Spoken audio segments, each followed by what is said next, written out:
আসন্ন ঈদুল ফিতর উপলক্ষে ঘরমুখো মানুষের চাপ বাড়তে শুরু করেছে।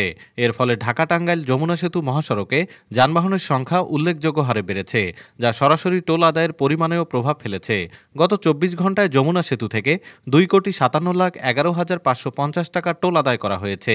এ সময় সেতুর উপর দিয়ে পার হয়েছে মোট ২৯,২৩৩টি যানবাহন। ২৬শে মার্চ সকালে যমুনা সেতু কর্তৃপক্ষ নিশ্চিত করেছেন, যমুনা সেতুর পূর্ব অংশ দিয়ে ১৫,৩৫৪টি যানবাহন পার হয়েছে, যার বিপরীতে আদায় হয়েছে ১,২৭,৭৯,১০০ টাকা। অন্যদিকে সিরাজগঞ্জের সেতু পশ্চিম অংশ দিয়ে পার হয়েছে ১৩,৮৭৯টি যানবাহন, যেখানে টোল আদায় হয়েছে ১,২৯,৩২,৪৫০ টাকা। যানজট নিয়ন্ত্রণ ও দ্রুত টোল আদায়ের জন্য সেতুর উভয় পাশে ৯টি করে মোট ১৮টি টোল বুথ স্থাপন করা হয়েছে। এছাড়া মোটরসাইকেলের জন্য 4টি পৃথক বুথ স্থাপন করা হয়েছে। ডেস্ক রিপোর্ট, আজ বার্তা, ঢাকা।